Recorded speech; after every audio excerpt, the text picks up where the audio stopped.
Buenos días para todos los que están en Suiza. Buenas noches para los que están en el continente sudamericano o en Canadá también. Hay personas que se están conectando desde Canadá, desde Estados Unidos. Un saludo para todos ustedes. Realmente es una bendición poder llegar a sus hogares a través de este medio. Quiero que empecemos pensando en que este cambio que se está dando en el mundo a través por el coronavirus, esto nos ha permitido investigar, estudiar nuevas posibilidades para conectarnos como iglesia. Si algún día llegase a darse una persecución de la iglesia y no pudiésemos reunirnos en nuestras iglesias, Dios ha permitido que con este medio descubramos una manera de estar conectados y de poder escuchar la palabra de Dios en nuestros hogares. Por cierto, estaba pensando en que estos cambios que se están produciendo en realidad no es extraño en nuestras vidas. Siempre tenemos algunas situaciones en que enfrentamos cambios, situaciones que no esperábamos y que de una u otra forma pueden producir algún tipo de angustias desde nuestra infancia, ¿verdad? ¿Recuerdan el primer día cuando nos tocó ir al colegio? No sabíamos qué era eso del colegio y quiénes estaban ahí y con quién nos íbamos a encontrar. Y ese primer día de clases produjo en nosotros cierto tipo de temor, igual cuando entramos a la universidad. El primer día de clases en la universidad cambiaba nuestra estructura, cambiaba nuestra vida, cambiaban nuestras amistades.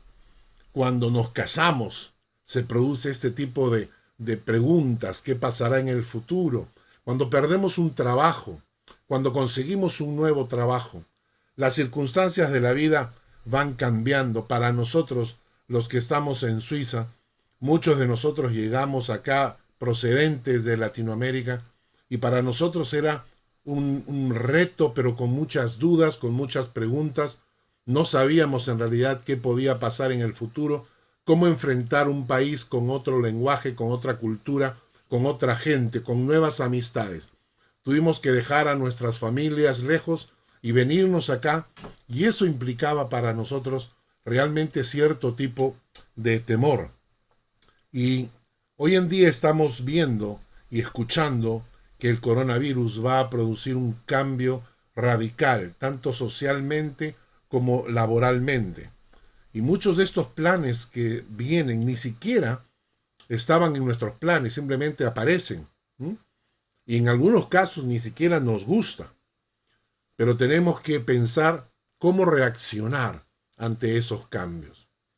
Y yo me hago la primera pregunta que me hago es la siguiente: ¿por qué los cambios nos producen ansiedad, temor y a veces hasta miedo?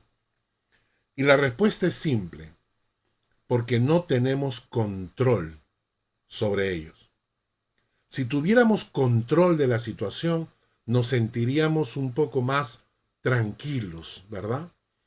Y nosotros manejamos esto. Tener el control nos da más seguridad. Por ejemplo, eh, todos sabemos que viajar en auto, hay más accidentes en las carreteras, hay más personas que fallecen en accidentes de carretera y de autos que la gente que fallece porque un avión se estrelló o porque un barco tuvo un accidente se inundó. Nosotros, ¿por qué? Porque en el auto tenemos el control. Nosotros controlamos el timón, nos sentimos más seguros. En el avión no. El avión el control lo tiene un piloto. Y entonces mucha gente tiene miedo de volar y prefiere ir por tierra porque ellos tienen el control. Por eso es que nosotros en la vida escogemos el malo conocido que el bueno por conocer. Eso es un dicho popular. Mejor es el malo conocido que el bueno por conocer. Porque en cierta manera tenemos ya el conocimiento, tenemos ya el control de esa situación y nos permite tener más tranquilidad, aunque sea malo, pero nos permite tener más tranquilidad. Pero eso es lo que nos enseñan en el mundo. La Biblia es interesantísima, porque la Biblia nos enseña exactamente lo contrario. Contrario a lo que el mundo enseña, la Biblia te dice que la paz la encontrarás no cuando tú tienes el control, sino cuando rindes el control al Señor. Cuando tú rindes el control de tu vida al Señor, eso te trae paz. Muchas personas que están escuchando dirán, pero ¿de qué está hablando? Estamos hablando de un momento en nuestras vidas que descubrimos que Dios es real y que Dios puede tener el control de nuestras vidas. Y cuando vemos que Dios controla nuestras vidas y tiene a sus ángeles cubriéndonos, eso nos trae paz en medio de la adversidad, en medio de la encrucijada, en medio de la inseguridad. Sabemos que Dios está en control. Vamos a leer dos textos bíblicos que a mí me hablan mucho. El primero está en Salmos, capítulo 20, versículos 7 y 8. Salmos, versículo 20, versículos 7 y 8. Estos confían en carros y aquellos en caballos, mas nosotros, del nombre de Jehová nuestro Dios, tendremos memoria. Ellos flaquean y caen, mas nosotros nos levantamos y estamos en pie. Las personas confían en carros, confían en caballos. Es una expresión poética para decir que confían en aquellas cosas que le brindan seguridad. Algunos confían en su familia, o en su dinero, o en su trabajo, o en sus propiedades, o en sus cuentas bancarias. Y entonces dice, ellos confían en eso. Mas nosotros, en el nombre de Dios, estaremos teniendo memoria. Ellos flaquean y caen, mas nosotros nos levantamos y estamos en pie. Y eso es lo que queremos para todos ustedes. Que descubran este secreto, el secreto de confiar en la mano poderosa de un Dios que es real. Porque entonces te levantas, estás en pie y puedes enfrentar la adversidad con paz en el corazón. Voy a leerles otro texto en el Salmo 31, versículos 13 al 15. Salmo 31, versículos 13 al 15. David, el rey David, pasó por momentos de mucha angustia, porque en primer lugar el rey Saúl, que era el rey de turno, descubre que David va a ser el próximo rey porque Dios ha elegido a David como el próximo rey. Y empieza una persecución contra él. Y hay amenazas de muerte. Y muchas veces lo rodeaban a David y tenían la intención de matarlo para que no heredara el trono de Saúl. Y muchos salmos que él escribe, le escribe angustiados. Y este salmo, capítulo 31, versículo 13 al 15, dice: porque oigo la calumnia de muchos, el miedo me asalta por todas partes. Tomen nota de esa frase. El miedo me asalta por todas partes, mientras consultan juntos contra mí e idean quitarme la vida. Él se encuentra en una situación de angustia. Su vida está en peligro. Probablemente nosotros no tengamos gente que nos esté persiguiendo para matarnos. Quizás algunos sí. Pero normalmente podemos estar en peligro ahora por el coronavirus o por cualquier enfermedad. Podemos estar en peligro de una enfermedad como un cáncer o una enfermedad terminal o un ataque al corazón. Y todas estas cosas dicen, el miedo me asalta por todas partes. Pero David continúa en el versículo 14 y dice, mas yo en ti confío, oh Jehová, y digo, tú eres mi Dios. Qué preciosa frase al final, ¿verdad? Mas yo en ti confío. Y digo, tú eres mi Dios. Y David recuerda quién es su Dios y eso le da paz para enfrentar esta persecución. Y el versículo 15 añade lo siguiente: en tu mano están mis tiempos. En tu mano están mis tiempos. Otra expresión poética para decir, mi vida está en tus manos. Tú sabes cuándo he de nacer y tú sabes cuándo he de morir. El libro de Eclesiastés dice que todo tiene su tiempo. Tiempo de reír, tiempo de llorar, tiempo de danzar o tiempo de lamentarse, tiempo de nacer o tiempo de morir. Y David escribe, en tus manos están todos mis tiempos de alegría, mis tiempos de tristeza, mis tiempos de victoria o mis tiempos de derrota, mi tiempo de nacer y mi tiempo de morir, todo está en tus manos. Por eso, no hay mayor privilegio que conocer al Señor, porque nos da esa confianza para enfrentar la vida.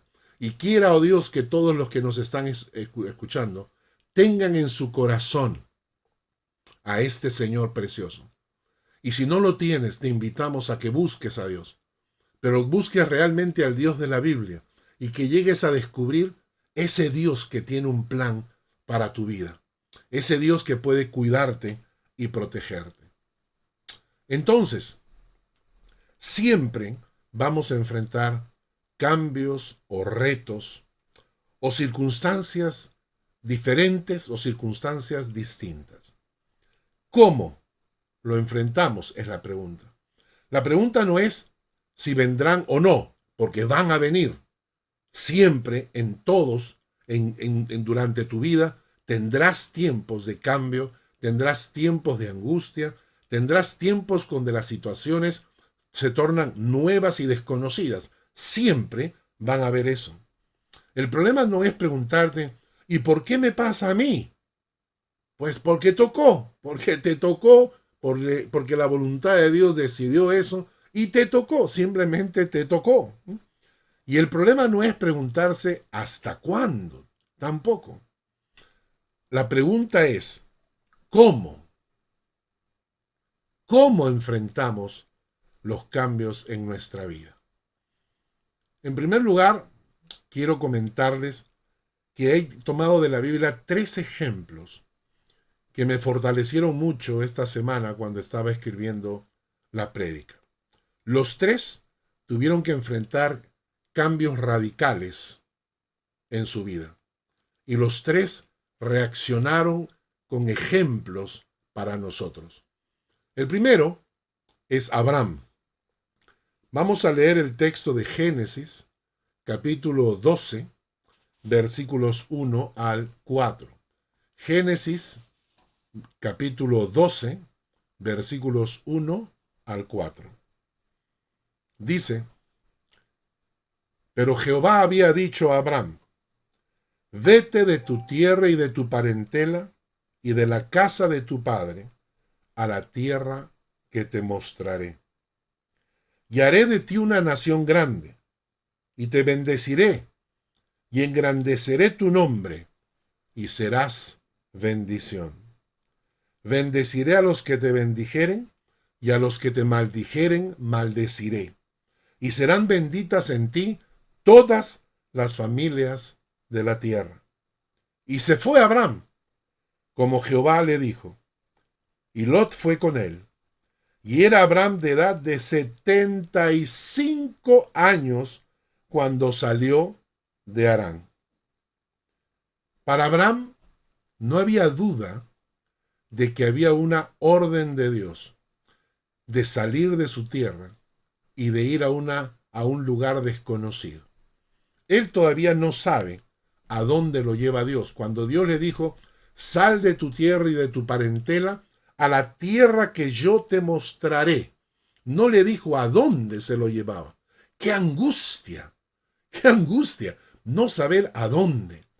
Tengo amigos míos, grandes amigos acá en Suiza, que tuvieron que salir de sus países porque las circunstancias fueron muy adversas. Algunos peligraban la vida suya y de su familia.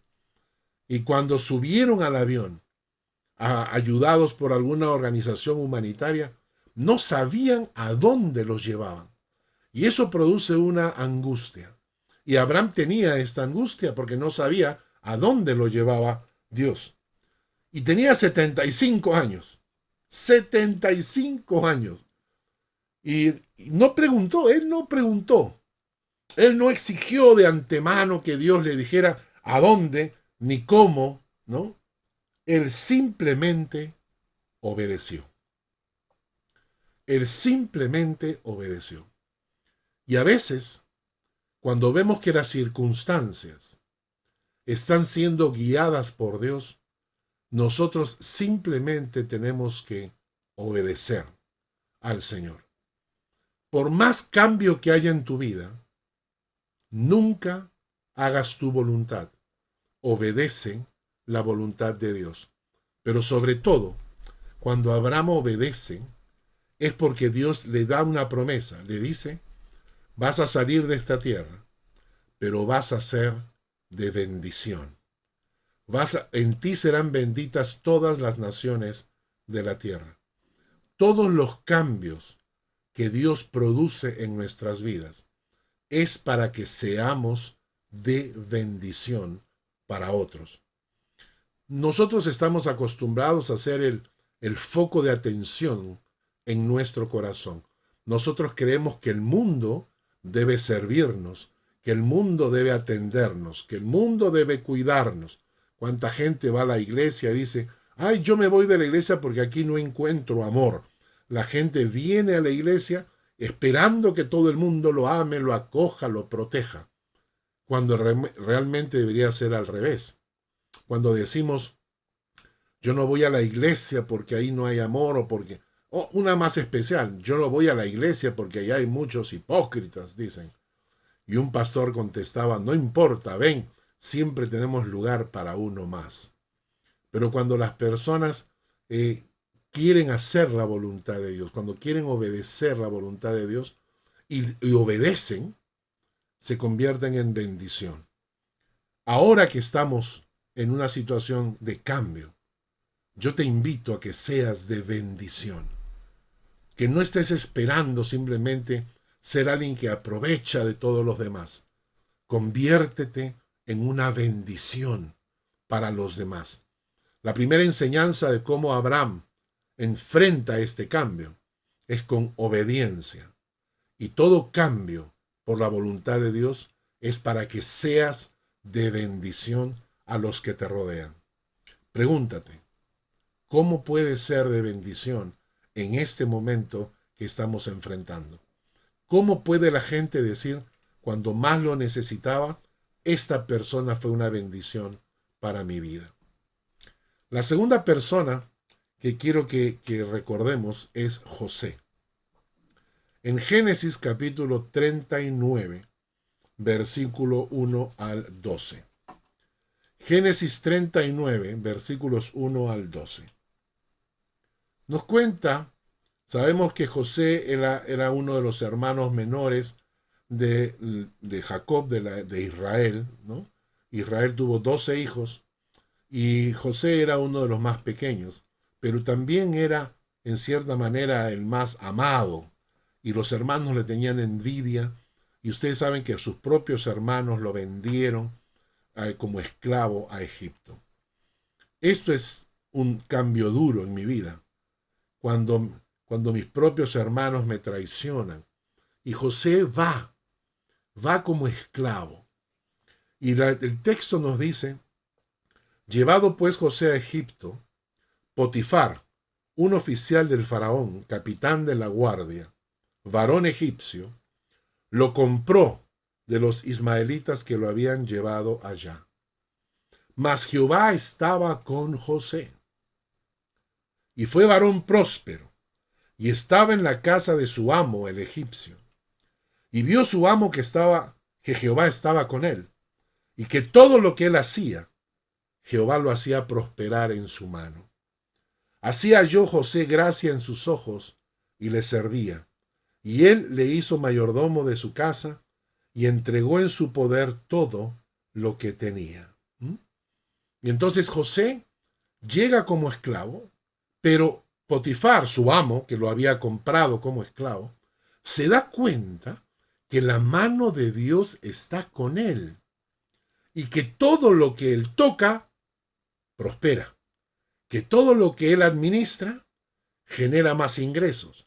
El amo se da cuenta que José está bajo la bendición de Dios. Ojalá tú y yo estemos bajo la bendición de Dios todo el tiempo.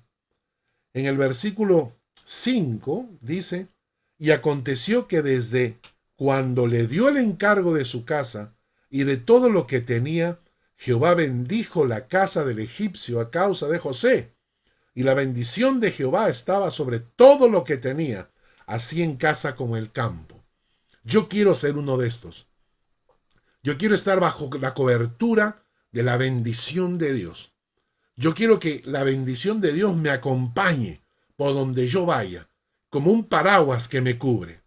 La pregunta es, ¿por qué José está bajo la bendición permanente de Dios? Y era por su integridad personal. Él era una persona íntegra en su relación con Dios. Lo vemos en el texto siguiente, versículo 7. Aconteció después de esto que la mujer de su amo puso sus ojos en José y dijo, duerme conmigo. La mujer de Potifar, el amo de José, se enamora de José.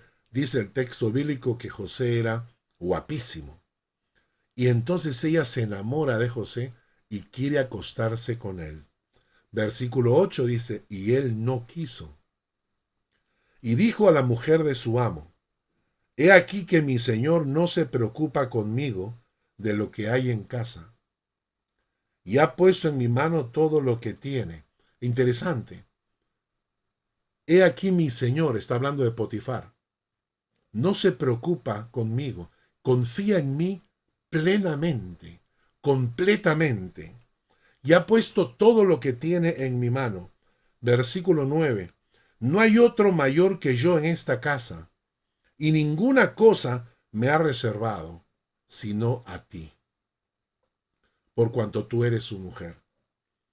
¿Cómo pues haría yo este grande mal y pecaría contra Dios?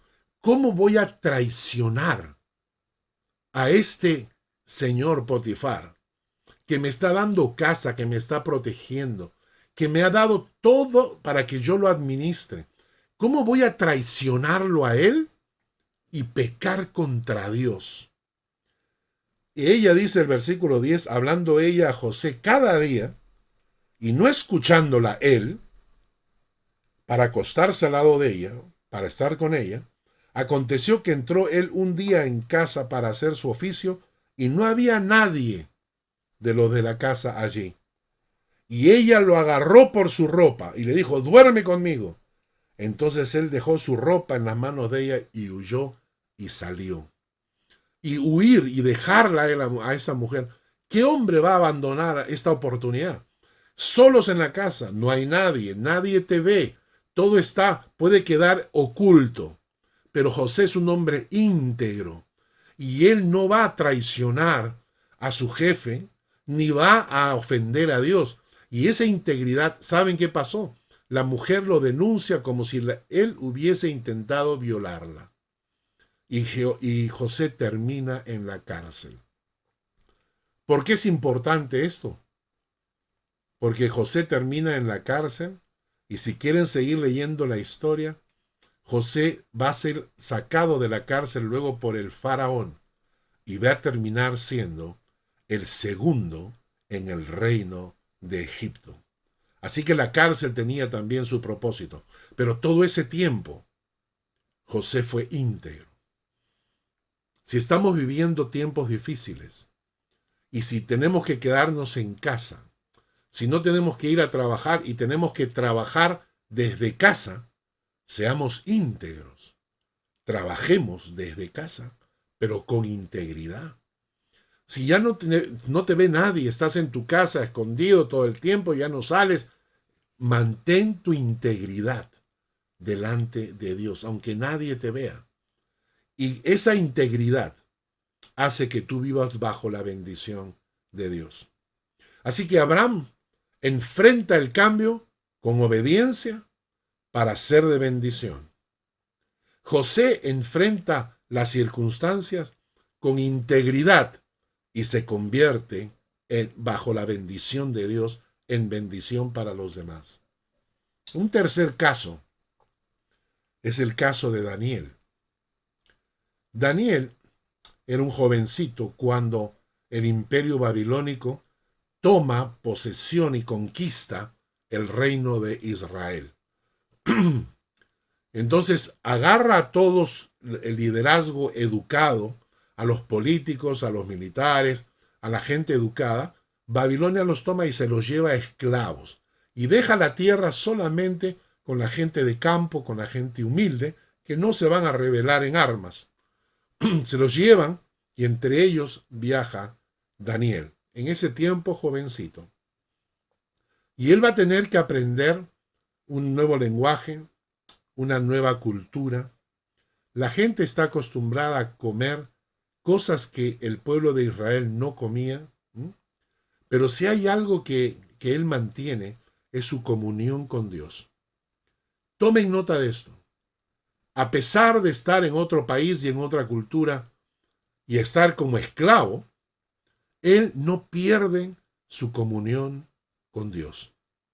Y el faraón se da cuenta que él también es una persona que Dios protege y Dios cuida. Entonces lo va levantando, le va dando más autoridad, le va dando mejores puestos como gobernador, como administrador, ¿no? La gente le tiene envidia y quieren ponerle una trampa. Y dicen, sabemos que no hay manera de agarrarlo por ningún lado, porque Daniel es honesto, es derecho, es sincero, es una persona responsable. No hay manera de agarrarlo por ningún lado. Ojalá así fueran nuestros políticos en nuestros países, ¿verdad? Ojalá que no tuvieran tanta cochinada escondida. Daniel no tenía nada que esconder. Y la gente le tiene envidia y dicen, ¿cómo podemos agarrarlo a Daniel? Se les ocurre algo. Tiene que ser en cuanto a su fe, en cuanto a su creencia. Daniel capítulo 6, versículos 10 al 12. Cuando Daniel supo el edicto, esta gente se acerca al rey de Babilonia y lo convence de hacer un edicto para que nadie ore a ningún dios que no sea al mismo rey Nabucodonosor. Y como el orgullo y la soberbia del rey dice, me parece bien que nadie ore a ningún dios, solamente a mí, firma este edicto. Aunque era amigo del rey, no se da cuenta el rey que le están poniendo una trampa a Daniel. Daniel 6, versículo 10 al 12 dice, cuando Daniel supo que el edicto había sido firmado, entró en su casa. Acuérdense, es un edicto para no orar a ningún dios que no sea el mismo rey Nabucodonosor. Y dice, cuando Daniel supo que el edicto había sido firmado, entró en su casa y abiertas las ventanas de su cámara que daban hacia Jerusalén, se arrodillaba 3 veces al día y oraba y daba gracias delante de Dios, su Dios, como lo solía hacer antes. Entonces se juntaron aquellos hombres y hallaron a Daniel orando y rogando en presencia de su Dios. Algo que podemos hacer ahora que estamos en casa, aumentar nuestro tiempo de oración. Mucha gente dice, estoy aburrido en casa. Cuando están trabajando, cuando estamos en nuestras actividades normales, la gente me dice, tengo mucho que hacer, no tengo tiempo para mis devocionales, no tengo tiempo para orar, no tengo tiempo para leer. Ahora que estamos en casa, se supone que deberíamos haber aumentado, porque ahora sí tenemos el tiempo. Sin embargo, muy poca gente usa el tiempo para orar, para buscar a Dios, para leer la palabra. Te invito a que lo hagas, que aproveches este tiempo en tu casa para que descubras al Dios de la Biblia. Y dice, fueron al rey, versículo 12, fueron al rey y le hablaron del edicto real, ¿no? Y el castigo era ser echado en el foso de los leones.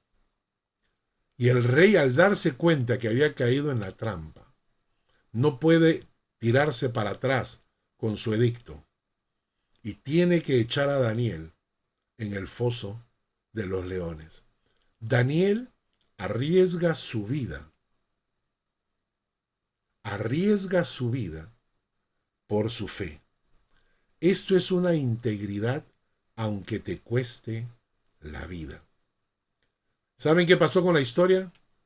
Lo lanzan al foso de los leones y los leones, en lugar de lanzarse sobre él, dice que caminaban alrededor de él sin hacerle daño. Y cuando el rey Nabucodonosor va a ver en el foso de los leones qué estaba pasando, encuentra que Daniel no estaba solo. El Señor lo estaba acompañando. Y la boca de los leones se cerró. A veces cuando tienes que poner tu vida en peligro, pero no poner tu fe en peligro. Estos son 3 ejemplos que me llaman la atención. ¿Cómo enfrentar el cambio? Abraham dijo, hay que obedecer para ser de bendición. José dijo, voy a mantenerme íntegro, no importa si las circunstancias son adversas, voy a mantenerme íntegro. Daniel dijo, yo voy a seguir buscando y orando a mi Dios, aunque me cueste la vida. Esto es interesante, les dejo estos temas para que los reflexionen, pero todavía no hemos terminado. Las circunstancias que nos tocan vivir siempre son una oportunidad. Y ahora estamos viviendo tiempos de oportunidades, nuevas oportunidades.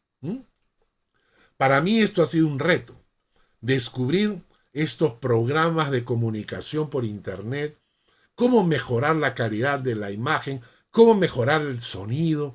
Todas estas cosas son una maravilla. Estamos orando a Dios para que Dios nos provea mejores equipos, para que ustedes puedan recibir mejor imagen, mejor calidad de video.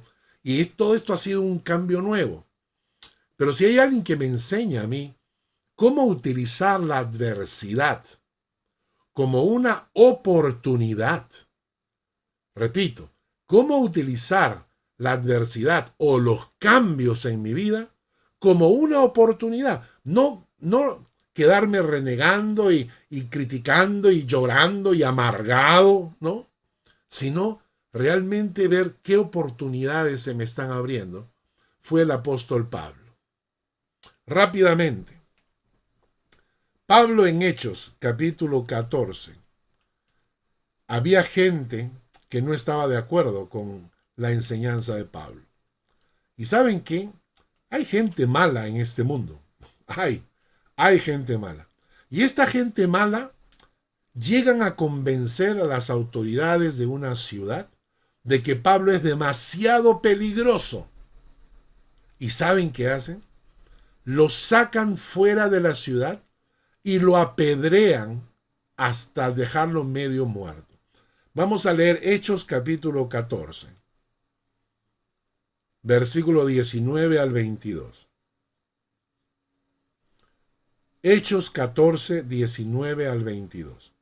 Entonces vinieron unos judíos de Antioquía y de Iconio, que persuadieron a la multitud, y habiendo apedreado a Pablo, le arrastraron fuera de la ciudad, pensando que estaba muerto. Pero rodeándole los discípulos, se levantó y entró en la ciudad, y al día siguiente salió con Bernabé para Derbe. Después que lo habían apedreado y lo habían dejado como muerto, imagínense, el pobre estaba abollado, hinchado, chinchones por todas partes, el ojo morado, la boca rota, golpes en el cuerpo. Se levanta y sale de la ciudad, y después dice en el versículo 21, y después de anunciar el evangelio a aquella ciudad y de hacer muchos discípulos, volvió a la ciudad donde lo habían apedreado. Versículo 22, confirmando los ánimos de los discípulos y exhortándoles a que permaneciesen en la fe, y diciéndoles es necesario que a través de muchas tribulaciones entremos en el reino de Dios. Pablo utiliza esta circunstancia para animar. Imagina, lo acaban de apedrear y él regresa a la ciudad porque estaba preocupado por el ánimo de sus amigos, de los creyentes. Y él regresa para animarles, para motivarles, para decirles, no se preocupen, entiendan que muchas veces vamos a pasar por cosas adversas, pero hay que tener ánimo para salir adelante. Hay que tener ánimo. En estos momentos que estamos pasando dificultad, debemos dejar de quejarnos, debemos dejar de renegar y tenemos que buscar ánimo y animar a la gente que está con nosotros y animar y exhortar a algunas personas y llamarles por teléfono para darles una palabra de aliento, para motivarles. Pablo, en lugar de quejarse, Pablo trae una palabra de ánimo. Él busca la oportunidad para que la adversidad se convierta en un motivo para animar a las otras personas. Conozco gente enfermos de cáncer que saben que son enfermos terminales y que ellos van a los hospitales para hablar a los otros enfermos y decirles, yo tengo fe en el Señor y esa fe me fortalece. Un enfermo de cáncer animando a otros enfermos de cáncer.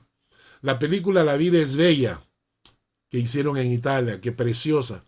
El hombre, cómo a su hijo lo meten a un campo de concentración.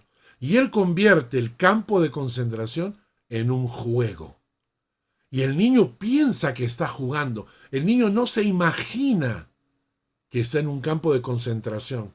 Y al final le dice, el que gane el juego se gana un tanque, que es cuando llegaron los aliados y tomaron posesión de los campos de concentración.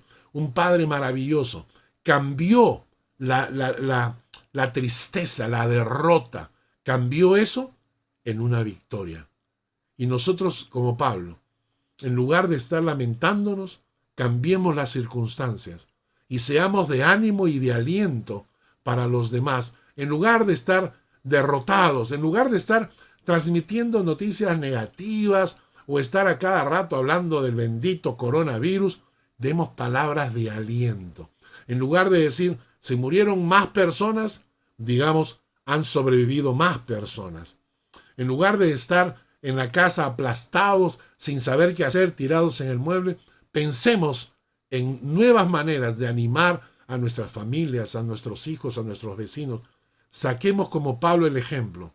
Usa las circunstancias adversas como un medio para animar, alentar a otras personas. Pablo, poco después, escúchenme bien, lo van a meter en la cárcel. ¿Y saben qué hizo? Esta es una segunda manera en que Pablo reaccionó.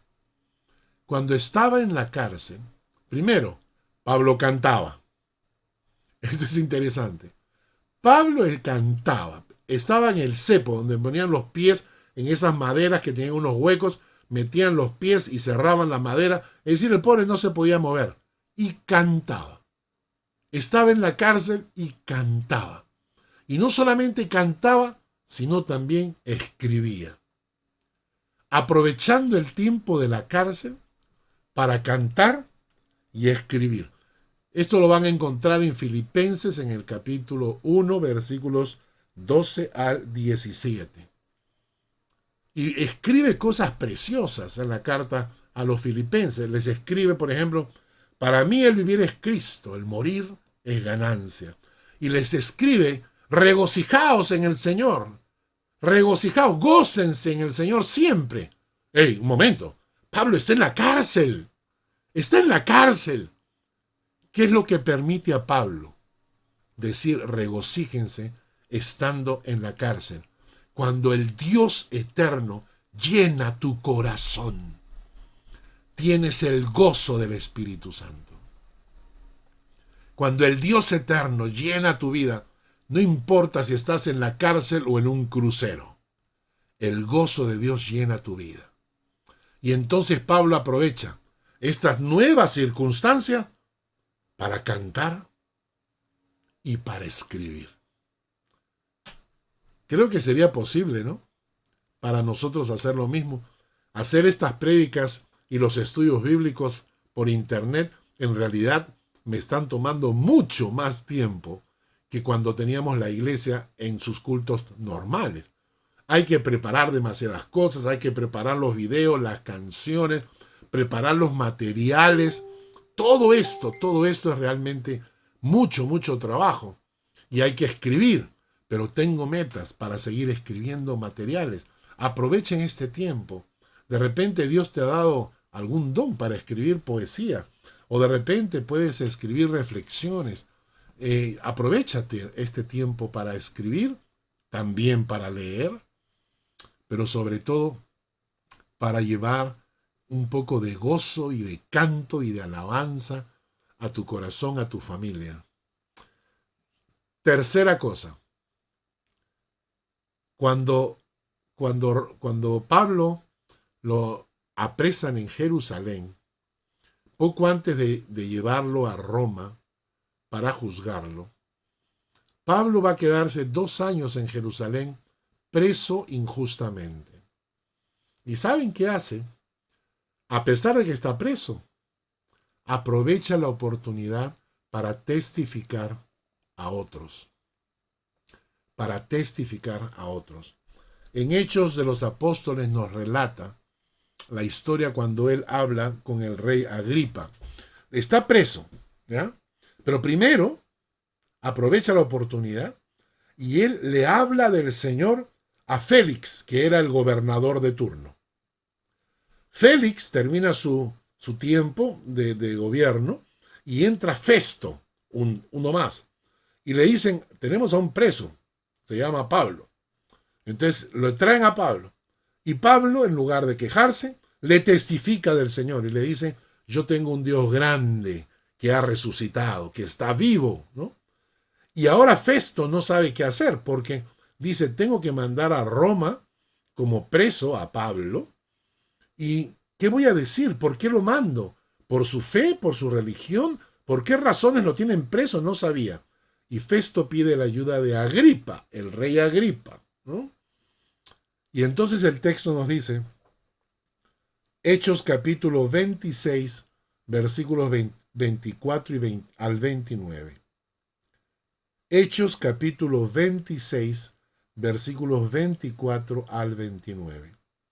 Diciendo él estas cosas en su defensa, Festo a gran voz dijo, estás loco, Pablo.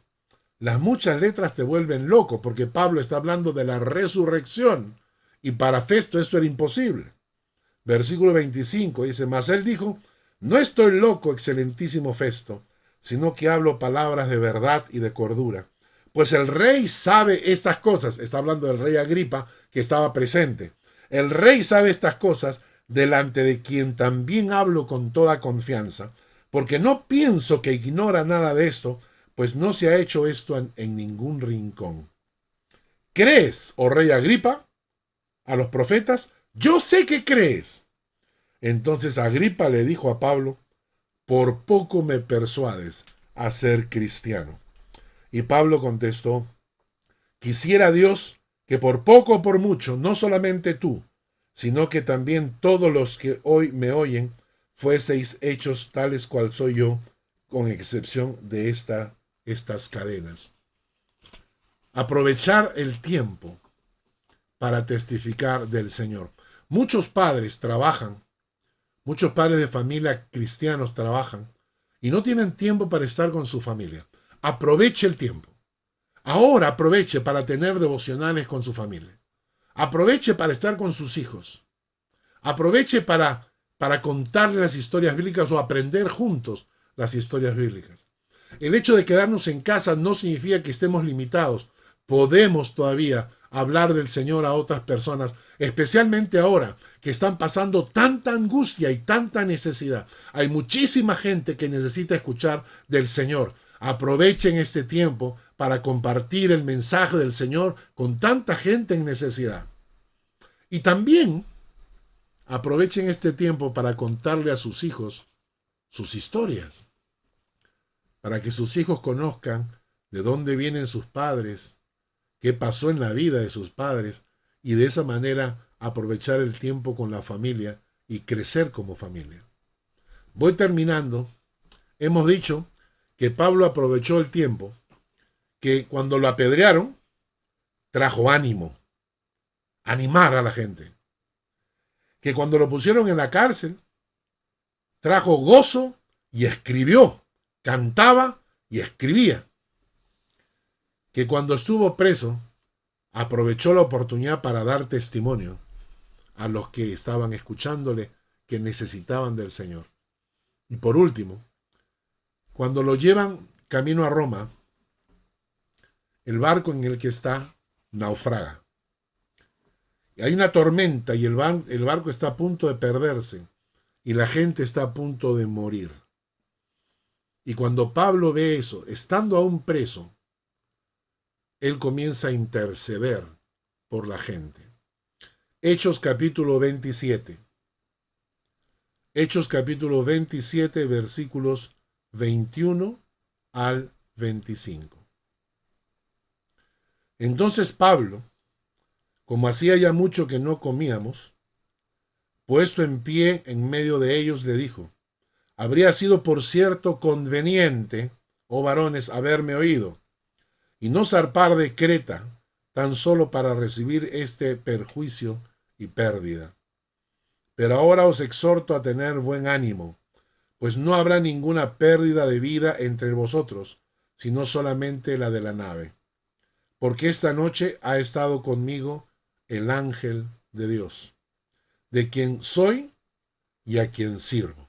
Esta noche ha estado conmigo el ángel de Dios, de quien soy y a quien sirvo. Qué bonita manera de presentar tu fe. De quien soy y a quien sirvo. Y diciendo: Pablo, no temas. Es necesario que comparezcas ante César, y aquí Dios te ha concedido todos los que navegan contigo. Por tanto, varones, tened buen ánimo, porque yo confío en Dios, que será así como se me ha dicho. Y Pablo le estaba orando, intercediendo por el barco, y se le aparece el ángel de Dios y le dice: no te preocupes, Pablo, tú tienes que llegar a Roma, y por esa razón vamos a perdonarle la vida a toda la gente que te acompaña. Si hay algo que podemos hacer en estos tiempos, es orar e interceder. Interceder por familiares enfermos, por la necesidad espiritual de nuestros amigos, de nuestros compañeros de trabajo. Aprovechen el tiempo para interceder. Hermanos, la intercesión es una batalla en oración, de rodillas, para arrebatarle esas almas al diablo. Aprovechen el tiempo, tengan tiempo de alabanza, tiempo de adoración. Ahora lo tienen. Cuando Pablo comienza a interceder, Dios le concede la vida de todas estas personas. Ora de tal manera que Dios te conceda la salvación de tus hijos, de tu esposo, de tu esposa, de tus familiares, de tus hermanos, de tus primos, de tus sobrinos. Ora para que Dios te conceda la vida de ellos y que Dios los cuide y los proteja. Oremos. Señor, gracias por este tiempo y por tu palabra. Gracias porque nos has traído un mensaje que llena nuestros corazones.